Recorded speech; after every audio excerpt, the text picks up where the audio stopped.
We begin with the TMJ4 Lighthouse exclusive. This after a family asked TMJ4 to investigate why a Kenosha man with back-to-back life sentences for a pair of murders was recently set free.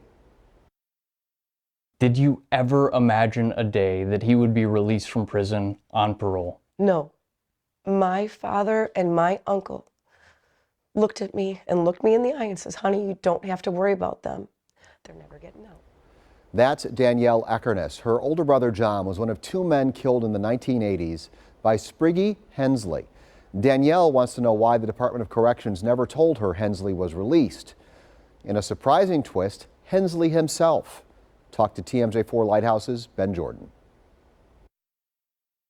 This was back in 1986. Photos take Danielle Eckernes This shouldn't have happened this way. back to a childhood full of painful memories. It was a lot of crying, a lot of screaming. She was just 12 years old when her brother John was killed. I spent a lot of time at his grave when I was able to drive. TMJ4 archive footage from New Year's Eve 1986 shows a police response to this gas station in Pleasant Prairie. As he worked his way into the rear corner of the building, he found two bodies. Danielle vividly remembers arriving here with her dad, not knowing her brother and his cousin Stephen Kinney were murdered inside all over drug money.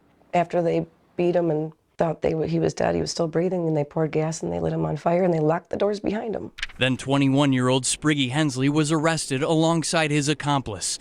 Hensley was convicted on 2 counts of first-degree murder, party to a crime.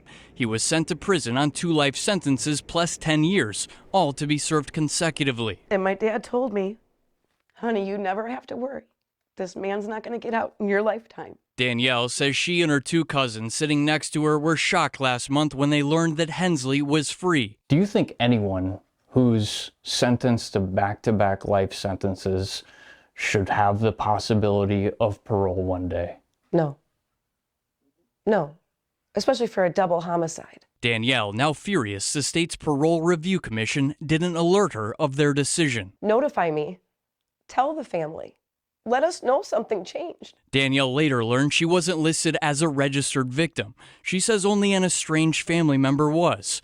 The state's review board sent me a statement that reads in part, registered victims were involved in this process and were notified of the parole grant prior to release. The statement goes on to say Hensley became eligible for parole in 2021 and that he had satisfied all 5 requirements for a parole grant. There was a lot of criticism of the system back then. Defense attorney Patrick Cafferty says this parole decision was allowed to happen due to old state laws in effect when the crimes happened. Basically, back then, if someone got life, they were going to serve at least about 13 and a half years before they were eligible for parole. The law has changed since January 1st of 2000 to a new system called Truth in Sentencing, where judges determine eligibility for extended supervision when they give someone a life sentence. Today, I showed up at Hensley's listed address and he agreed to speak with me. Throughout the decades you were in prison, did you anticipate you would be freed again? Oh, no. No, I mean, when you're given that sort of a sentence, you just assume that's it. Is there anything you'd like to say to the families who are frustrated? Any sympathy you offer to them?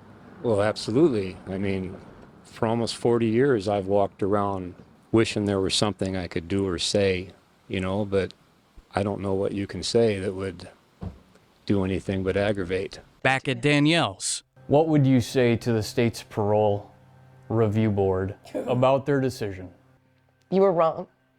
You were wrong. He should not have gotten out. It's unbelievable. Reporting in Kenosha County, Ben Jordan, TMJ4 News.